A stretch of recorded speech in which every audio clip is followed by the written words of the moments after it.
बिस्मिल्लाहिर्रहमानिर्रहीम। अस्सलाम वालेकुम। मैं हूँ ईसा नकवी। वज़ीर-ए-आज़म शहबाज शरीफ के हाथ से चीज़ें निकलती जा रही हैं। हुकूमती मामलात, पाकिस्तान के मामलात उनके कंट्रोल से बाहर हो रहे हैं और शहबाज शरीफ साहब को बहुत अच्छे तरीके से अंदाज़ा हो चुका है कि वो जिस जहाज़ के कप्तान हैं वो जहाज़ डूब रहा है, वो एक सिंकिंग शिप के कैप्टन हैं और अब इस सारे मामले में ख़ुद को बचाने के लिए, अपनी हुकूमत को और अपनी पार्टी की साख को बचाने के लिए जिस तरह कोई डूबता हुआ शख्स हाथ पांव मारता है, वो काम शहबाज शरीफ साहब ने शुरू कर दिया है। और एक बहुत ही इंटरेस्टिंग डेवलपमेंट हुई है। उन्होंने पाकिस्तान में अपने सियासी हरीफ इमरान खान साहब के नाम से दुनिया को ब्लैकमेल करना शुरू कर दिया है कि अगर आप मेरी मदद नहीं करेंगे, आप अगर हमें पैसे नहीं देंगे, नए कर्ज़े नहीं देंगे, तो बस फिर इमरान खान आ जाएगा। और इस बात का इजहार उस आर्टिकल और उस इंटरव्यू से सामने आता है जो उन्होंने फाइनेंशियल टाइम्स को दिया। अब से चंद घंटे पहले शहबाज शरीफ साहब ने एक ट्वीट किया। उन्होंने लिखा कि I spoke with the team of Financial Times at FT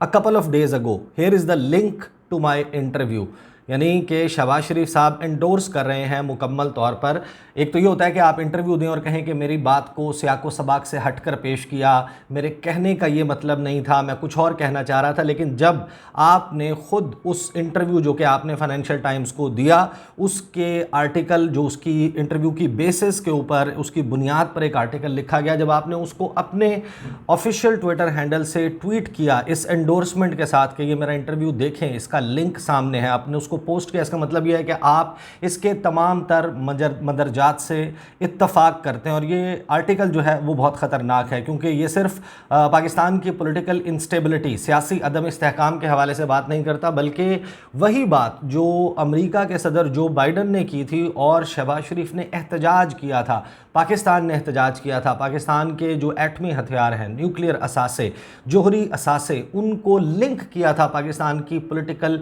instability के पास, लैक ऑफ कोहेजन के साथ। वही बात लगभग शहबाज शरीफ एंडोर्स करते हुए नज़र आ रहे हैं, क्योंकि ये आर्टिकल को रिलेट करता है इन दो मामलात को। इमरान खान के हवाले से जो बात करता है वो बहुत इंटरेस्टिंग है। इसके पॉलिटिकल एस्पेक्ट पर बाद में बात करेंगे, लेकिन पहले मैं आपको आगाज़ में बता दूं कि शहबाज शरीफ साहब ने फाइनेंशियल टाइम्स को अपने इस इंटरव्यू में कहा क्या। इसकी हेडलाइन जो है वो है कि Pakistan seeks billions in loans for mega undertakings after flood, कि फ्लड की, सैलाब की सूरत हाल के बाद पाकिस्तान इस वक्त अरब $1 के लिए के नए कर्ज़ों के लिए आलमी इदारों और बैनुल-अक़वामी बिरादरी से रुजू करने का इरादा रखता है। ये फ़ैसला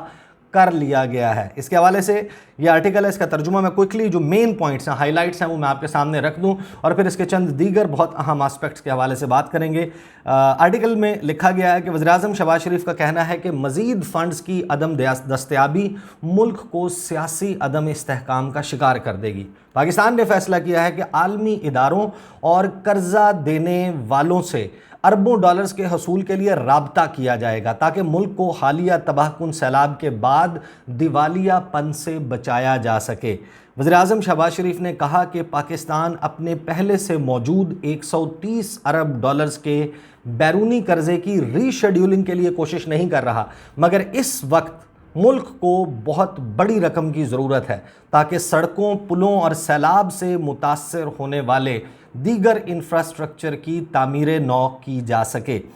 उसके बाद वो कहते हैं कि हम इस वक्त रीशेड्यूलिंग या किसी ज़बानी मुआहदे के लिए, किसी मॉरिटोरियम के लिए कोशिश नहीं कर रहे, बल्कि हम इस वक्त इजाफी फ़ंड्स मांग रहे हैं। वज़ीर-ए-आज़म शहबाज शरीफ से जब उन्होंने सवाल किया फाइनेंशियल टाइम्स की टीम ने कि आपको एग्जैक्टली रकम कितनी चाहिए, तो उस पर शहबाज शरीफ ने ये तो नहीं बताया कि उनकी हुकूमत को कितनी रकम दरकार है। अलबत्ता उन्होंने ये बात बार बार रिपीट की कि इस वक्त पाकिस्तान को मुल्क की तारीख़ के बदतरीन सैलाब का सामना है, जिससे $30 अरब से ज़ायद का नुकसान हुआ है।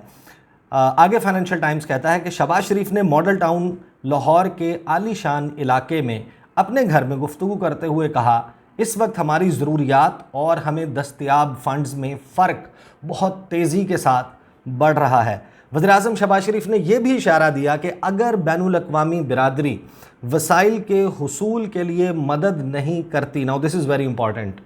This is very important, Pakistan के जोहरी असासे اس کے حوالے سے فائنینشیل ٹائمز لکھ رہا ہے اور اس کو پولیٹیکل انسٹیبلٹی جو اس وقت ملک میں موجود ہے اس کے ساتھ کوریلیٹ کر رہا ہے، اور پاکستان کے وزیر اعظم اپنے آفیشیل ٹویٹر ہینڈل سے اس کو ٹویٹ کر رہے ہیں۔ وہ یہ پوری دنیا کو بتا رہے ہیں کہ ہاں جو آپ نے کہا کہ پاکستان کے جو نیوکلیئر اثاثے ہیں ان کے اور پاکستان کے سیاسی عدم استحکام کا آپس میں کوئی تعلق ہے، اس کو کھول کر بیان کرتے ہوئے شہباز شریف یہاں پر نظر آتے ہیں۔ وہ کہتے ہیں کہ وزیر اعظم شہباز شریف نے یہ بھی اشارہ دیا کہ اگر بین الاقوامی برادری وسائل کے حصول کے لیے، پیسوں کے ملنے کے لیے مدد نہیں کرتی تو اس سے جوہری صلاحیت کی حامل ریاست پاکستان میں سیاسی عدم استحکام بڑھ جائے گا، جہاں مقبول اپوزیشن لیڈر عمران خان ہر جانب پھیلی مایوسی اور عوام میں موجود بے چینی سے فائدہ اٹھا رہے ہیں۔ اس میں دو شکار کیے ہیں شہباز شریف نے، ایک جو وہ نیوکلیئر والا معاملہ ہے جو اس وقت ڈیبیٹ بن رہی ہے عالمی سطح پر، اس کو انڈورس کرتے ہوئے نظر آ رہے ہیں، دوسرا پوری دنیا کو یہ بتا رہے ہیں کہ ٹھیک ہے آپ پیسے نہ دیں، ہمیں پیسے نہیں ملیں گے، ہم حکومت نہیں چلا پائیں گے، تو پھر آپ عمران خان، وہی عمران خان جو ویسٹ کے حوالے سے آپ کو پتہ ہے کہ ان کا کیا موقف ہے امریکہ کے حوالے سے، تو وہ بیسیکلی اس وقت دنیا کو بلیک میل کر رہے ہیں، پوری دنیا کو یہ بتا رہے ہیں کہ دیکھ لیں میں چلا جاؤں گا، پیسے نہیں ملیں گے، ہم بینکرپٹ ہو جائیں گے، حکومت سے نکل جائیں گے، دیوالیہ ہو جائے گا، ملک ڈیفالٹ پہ چلا جائے گا، تو پھر عمران خان آ جائے گا۔ یہ بیسیکلی جس طریقے سے بچے جو ہیں ان کو سلانے کے لیے مائنڈ راتی ہے نا کہ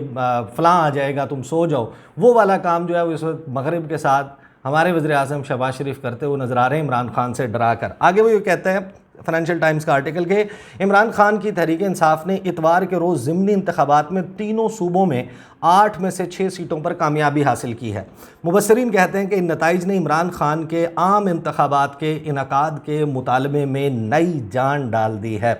شہباز شریف نے کہا کہ ظاہر ہے ہمیں اس وقت بہت تشویش ہے کہ اگر عوام میں عدم اطمینان اور مایوسی اسی طرح بڑھتی رہی تو ہم اپنی بنیادی ضروریات اور اہداف حاصل کرنے میں ناکام رہے تو پھر بہت بڑا مسئلہ بن جائے گا۔ اور میں کسی خطرناک صورتحال کی بات نہیں کر رہا، لیکن میں یہ کہہ رہا ہوں کہ واقعی ایسی ایک پاسبلٹی موجود ہے۔ اب یہ بھی پوری دنیا کو شہباز شریف اس آرٹیکل کے ذریعے، فائنینشیل ٹائم کے انٹرویو کے ذریعے اور اس کو ٹویٹ کر کے پوری دنیا کو یہ بتا رہے ہیں کہ پاسبلٹی بن رہی ہے ایک خطرناک صورتحال کی۔ میں باقاعدہ تھریٹ نہیں کر رہا، دھمکی نہیں لگا رہا، لیکن ایسا ہونا عین ممکن ہے۔ اور پھر وہ آگے کے جو ہے فائنینشیل ٹائمز کا آرٹیکل کہتا ہے کہ فرانس کے صدر ایمینوئل میکرون نے وعدہ کیا ہے کہ وہ پاکستان کے لیے فنڈز اکٹھا کرنے کی خاطر ایک ڈونرز کانفرنس کی میزبانی کریں گے۔ اس کانفرنس کی ابھی کوئی تاریخ طے نہیں ہوئی، لیکن شہباز شریف نے اس امید کا اظہار کیا کہ یہ کانفرنس نومبر کے مہینے میں پیرس میں ہوگی۔ اقوام متحدہ کے ادارے اپنے طور پر پاکستان میں تعمیر نو کے اخراجات کا اندازہ لگا رہے ہیں۔ شہباز شریف جو کہ سابق وزیر اعظم نواز شریف کے چھوٹے بھائی ہیں، انہوں نے اپریل میں عمران خان کے خلاف عدم اعتماد کی تحریک کی کامیابی کے بعد اقتدار سنبھالا۔ ان کی حکومت کے دوران اگست کے مہینے میں IMF سے 1.1 ارب ڈالرز کی رقم ملنے کے باعث بڑی مشکل سے ملک دیوالیہ ہونے سے بچا۔ ساتھ میں چین، سعودی عرب اور دیگر چند ممالک کے وعدوں نے بھی پاکستان کو دیوالیہ پن میں سے جو ہے وہ بچانے میں کردار ادا کیا۔ پھر آگے جو ہے وہ IMF کا آرٹیکل کہتا ہے کہ پاکستان خاصے عرصے سے IMF کے پروگرام کا حصہ ہے جس نے بار بار یہ بات کہی ہے کہ بجلی، پیٹرولیم مصنوعات اور توانائی سے سبسڈی کا خاتمہ کیا جائے، جس کا ریاستی خزانے پر ایک بڑا بوجھ ہے۔ عمران خان نے اپنے اقتدار کے آخری دنوں میں پیٹرول اور ڈیزل پر سبسڈی کا اعلان کیا تھا، جس کو شہباز شریف نے جون کے مہینے میں IMF حکومت کے ساتھ تعلقات بہتر کرنے اور اخراجات میں کمی کی خاطر ختم کر دیا تھا۔ پھر ایک غیر معمولی طوفانی سیلاب نے پاکستان کے طول و عرض میں تباہی مچائی اور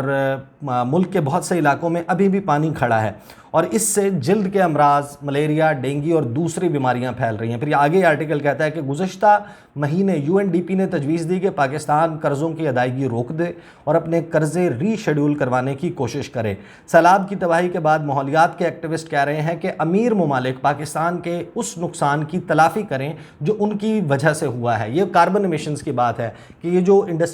موسٹ انڈسٹریلائزڈ اور سپر رچ نیشنز ہیں، بہت امیر ممالک ہیں، انہوں نے جو اپنی صنعتی तरक्की की, उसकी वजह से इनकी कार्बन एमिशंस बढ़ी, जो ओजोन की लेयर को नुकसान पहुंचा, ग्लोबल वार्मिंग हुई, पूरी दुनिया का टेम्परेचर बढ़ा, पाकिस्तान में जो ग्लेशियर्स पिघलने का अमल है वो तेज़ हुआ और उसने सिचुएशन को एग्रेवेट किया, ख़राब किया। पाकिस्तान के सैलाब में बड़ी जो आलमी कुव्वतें हैं उनका हाथ है। तो वो कह रहे हैं कि माहौलियात के जो एक्टिविस्ट हैं वो एक तरफ ये कह रहे हैं कि पाकिस्तान को की तलाफ़ी की जाए, पाकिस्तान के नुकसानात का अजाला किया जाए, लेकिन शहबाज शरीफ ने कहा कि हम सिर्फ माहौलियात के हवाले से इंसाफ मांग रहे हैं, हमने तलाफ़ी या अजाले का लफ्ज़ बिल्कुल भी इस्तेमाल नहीं किया। इसके ऊपर अपनी वो एक राय देता है फाइनेंशियल टाइम्स। वो ये कहता है कि पाकिस्तान जो है वो उसके हुकाम बैनुल-अक़वामी बिरादरी से जो इस वक्त मदद मांगने का तरीका है उसमें पूरी कोशिश कर रहे हैं कि नाराज़ कोई ना हो, अपनी आवाज़ को बुलंद ना करे। They are honing the pitch of their voices, कि अपनी आवाज़ को वो ज़्यादा बुलंद नहीं कर रहे कि कहीं वो जो मगरबी ममालिक हैं उनको ये गिरा ना गुजरे कि पाकिस्तान क्यों इतना चीख चीख कर कह रहा है कि हमें मुआवजा दें। तो इसके हवाले से वो ये कहते हैं कि पाकिस्तान के हुकाम बैनुल-अक़वामी बिरादरी से मदद लेने के लिए अपनी आवाज़ की पिच का बहुत ख्याल रख रहे हैं कि वो ज़्यादा बुलंद ना हो और अपने इक़दामात पर ज़्यादा ज़ोर दे रहे हैं, एक ऐसे वक्त में जबकि मगरबी ममालिक पेट्रोलियम मसनूआत में इजाफे और यूक्रेन के दिफा में अपने फ़ंड्स खर्च कर रहे हैं। वज़ीर-ए-आज़म ने कहा कि पाकिस्तान मुल्की ख़जाने से मुतासर ख़ानदानों की मदद की कोशिश कर रहा है। फिर आगे कंक्लूड करता है ये आर्टिकल कि पाकिस्तान अगस्त के बाद से बैनुल-अक़वामी बिरादरी से मदद लेने की कोशिश कर रहा है। अक़वाम मुत्तहिदा जनरल असम्बली और वस्ती एशियाई ममालिक के सरबराह इजलास में भी शहबाज शरीफ ने कहा कि जहां से भी मिले हम मज़ीद फ़ंडिंग लेने की कोशिश कर रहे हैं। तो आप अंदाज़ा लगाइए कि शहबाज शरीफ साहब और उनके जो इत्तहादी जमातें हैं ये इक़्तिदार में आने से पहले क्या दावे कर रहे थे और ये बता रहे थे कि इनके पास एक जादू की छड़ी है, ये बहुत तजुर्बाकार हैं, इमरान खान ने इस मुल्क का बेड़ा गर्क कर दिया, मईशत तबाह कर दी, पाकिस्तान डिफ़ॉल्ट रिस्क के ऊपर है। हालांकि मैं देख रहा था कि मिफ्ता इस्माइल साहब जो है उन्होंने एक ट्वीट किया और उन्होंने कहा कि हम तो, और आपको पता है कि जब से ये सारा मामला चला है कि ये एक मौक़िफ़ सामने रख रहे हैं कि हम, क्योंकि मुल्क दिवालिया होने जा रहा था, डिफ़ॉल्ट के रिस्क पे था, तो फिर हम पाकिस्तान को बचाने के लिए आए। तो उस पर मैंने एक ट्वीट भी किया, कोट ट्वीट किया मिफ्ता इस्माइल साहब को कि आप ये जो सारी बात कर रहे हैं, फरवरी के महीने में जो IMF के साथ जो मामलात तय पाए थे, इमरान खान ने उनसे इनहराफ किया, लेकिन फरवरी के महीने में जिस वक्त आप ये वोट ऑफ नो कॉन्फिडेंस लाने की तैयारी कर रहे थे, मार्च में आप लेकर आए, उस वक्त तक कोई एक आलमी इदारे की रिपोर्ट, किसी वर्ल्ड बैंक की, IMF की, एशियन डेवलपमेंट बैंक की, UNDP की, किसी और आलमी इदारे की या फिर किसी और बड़े जो ख़बर रसां इदारा है जो मईशत के ऊपर कवर करता है, उसने कोई एक हिंट दिया हो कि पाकिस्तान डिफ़ॉल्ट की तरफ जा रहा है। ये सारा मामला तो 8 मार्च के बाद स्पिल होकर सामने आता है, जब ये लोग खुद बार बार अपनी प्रेस कॉन्फ्रेंसेस में इसका इजहार करते हैं कि बस पाकिस्तान डिफ़ॉल्ट होने वाला है, पाकिस्तान दिवालिया होने वाला है। तो ये लोग हैं, ये आए थे, ये महंगाई मुकाओ मार्च करके आए थे और हालात इनके कंट्रोल से इस कदर बाहर हो चुके हैं कि अब ये बैरूनी दुनिया को, मगरबी ममालिक को ये डराने की कोशिश कर रहे हैं कि अब आप हमें बिलियंस ऑफ डॉलर्स दें, एट व्हाट कॉस्ट, इसको वापस कौन करेगा, क्या प्लान है उसके लिए, क्या ये गारंटी है कि आप किन शराइत के ऊपर पैसे लेंगे और वो पैसे लेने के बाद आपने तो 4 या 6 महीने के बाद चले जाना है। जो लॉन्ग टर्म गवर्नमेंट आएगी जिसके पास एक प्लान मौजूद हो, उसको मालूम ही नहीं होगा कि ये पैसे कहाँ से आए हैं, क्या मुआहदे हुए हैं, किसने वापस देना है। इशारे तो, जो इशारिये हैं, जो इंडिकेटर्स हैं, वो ये बता रहे हैं कि कम से कम जो रूलिंग कोएलिशन इस वक्त मौजूद है वो इंतखाबात के नतीजे में हुकूमत में आने के काबिल नहीं है। तो इसका मतलब यह है कि इमरान खान साहब ने आना है, तो उनके आने से पहले आप किस किस्म के मुआहदे कर रहे हैं, या ये पैसे जब आएंगे तो उससे आप अपनी कौन सी फेस सेविंग करना चाहते हैं अगले 5 साल इस मुल्क को, या फिर आने वाले दिनों में जो अरब हार डॉलर्स का कर्जा आप बढ़ा रहे हैं उसको वापसी का क्या तरीक़ाकार होगा, मुल्क की मईशत को किस तरीके से रिवाइव किया जाएगा। बहुत ही ख़तरनाक सूरत हाल डेवलप होती हुई दिखाई दे रही है और शहबाज शरीफ साहब इस वक्त पूरी दुनिया को ब्लैकमेल कर रहे हैं कि देख लें, हमें बचा लें, वरना फिर इमरान खान से निमटने के लिए तैयार हो जाएं। These are the details. अगली वीडियो में मुलाकात होती है, मुझे इजाज़त दीजिए, अल्लाह हाफ़िज़।